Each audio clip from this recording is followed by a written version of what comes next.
another one of my favorite movies as a kid, Free Willy. Now, you rode a killer whale, Debbie. How did you do that? I did. I am terrified. I mean, they're amazing animals, but like you got in the water and you rode a killer whale. How did you? Well, like, let me caveat. tell me. First, I would never take the job again because I don't believe in whales in captivity. Right. But we're talking a long time ago, and I didn't know how horrible it was, so I wouldn't take that job again. But when a friend of mine knew the manager who repped the boy, and they said they're looking for someone to body double this 12-year-old boy. And having already played a 12-year-old clown on Hey Vern, It's Ernest, and having body doubled 12-year-old boys in Ernest Goes to Camp and many other boy-type roles, and they needed a scuba diver who was a small boy, 12-year-old size. So they sent me over to Warner Brothers, and they said yes, and flew me to Mexico City 2 days later. Wow. Where I spent 7 weeks training with Keiko, the killer whale. And I'm always been an animal rescuer. So, Yeah. And I've, been scuba diving 83. Oh, before love you were scuba born. diving. It's the best. Love scuba diving. Yes. So I basically was on the hookah line, which they put the tank on the deck and they just give you a long hose. And I just sat at the bottom of this 18-foot pool, and the whale would swim by and go, toy, rat. So my job was just to get him familiar with me and know him and get my breath holding as long as I could, because the trick they hired me for in stunt work, they call it a trick. Well, the boy, or Jason, whoever, the boy actor. who rides, the actor Yeah. who rides well, he runs around the whale tank, and he wants to get the whale free. But he accidentally trips, and it's night, and he hits his head on the edge, and he falls in, and he's unconscious, and he sinks to the bottom of this 18-foot whale tank. And then the whale comes and picks him up and lifts him up and flips him over. Mm-hmm. So my job was to let the whale rescue me and flip me on deck. So they hired a different stunt person to run, trip, fall, hit her head, and fall in the whale tank. But she hadn't spent 7 weeks with the whale. So she was nervous. And every time she fell in the whale tank, she was like wiggling. Oh, shit, it's a whale. So they said, Debbie, will you try it? And I said yes. So I did it in like one take where I tripped. The stunt coordinator showed me how to fall and hit my head and go in. And then they wanted it to be at night. Mm-hmm. So at 10 o'clock at night, Keiko the whale was really tired after that. And he was like, I really don't want to be doing this. But they had me in the boys' clothing, so it was like a short-sleeve T-shirt and shorts with a little wetsuit underneath.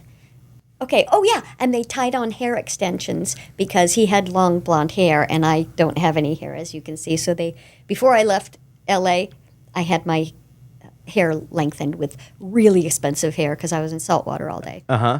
So there I was, 18 feet under, in the middle, at 10 o'clock at night.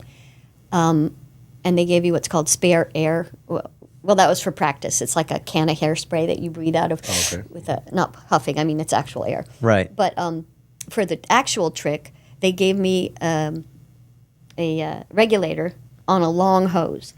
And they tugged it twice, which means it's time for me to take my last breath. They take it away, and there I am 18 feet under in the dark, and the director says, whale is approaching. And then the trainer gives the whale the signal, and it's dark. Oh, did I mention I hadn't had LASIK yet, so I was legally blind. Wow. And so, Of course. Yeah. I could see him when he was about 6 feet from me, but I could feel him about 20 feet from me because it's like several tons of an animal, and there's just this giant pool, and you could hear him swimming like, and the water would surge a little bit. And then I saw this large black shadow come, and I knew my job was to release the drain, so I'd float up just enough so Keiko could get his nose under me.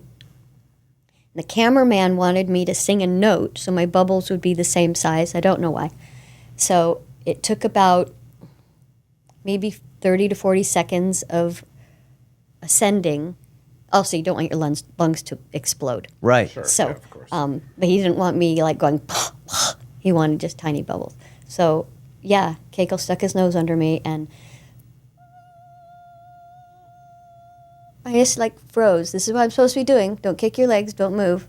You're freezing to death. Wait till you're at the top, and the whale pushes you over. And they take me away and put the boy in. And then as soon as I did it 5 times. No, not as many. But they had medics, doctors. And they would come and get me. They would check my heart rate. And I would be freezing to death because it's in the high 50s in the tank. And they take me to the jacuzzi that they had special for me and put me in until my body temperature got up and my heart rate got normal again. Back in the water. So it's hot, and then you would have to go in cold again. That is an insane story, Debbie. Oh my gosh! Did that just feel like it absolute forever of from being picked up to just that waiting period? You know what? It was so many things to think about that I mostly was concentrating on not moving my legs, not moving my body, keeping my head away from the camera. But if you watch this scene and you pause it when the whale is lifting the boy, you will see a waist and a butt. I mean, you know what I'm saying. I have a curve. Female. Yeah, right. Yeah. At least I can see it. Yeah. I was it took your pants off? Wow. It's just the curvature of my body. Oh my gosh. Were you scared? I would be terrified. No. I mean, you wouldn't if you owned a Rottweiler and you knew that dog, you'd stick your head in its mouth because it knew you. Right. I knew Keiko. By then I had been working with him every day. You know, I would feed him fish. I rode on his back. I pulled off his dead skin on his belly. He trusted me. He liked me. Intimate, yeah. How was he? Was he cool? He was an amazing animal, and he was very sick and very uncomfortable in that horrible water. His eyes were red. They'd pour chlorine in it every day. It was a hard thing for him, but he put up with it, and he enjoyed the attention.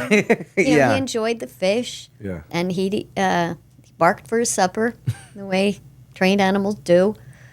And it was pretty great. It was a cool job. And then I was doing Howie Mandel's Bobby's World at the same time, so I'd fly back to L.A. now and again.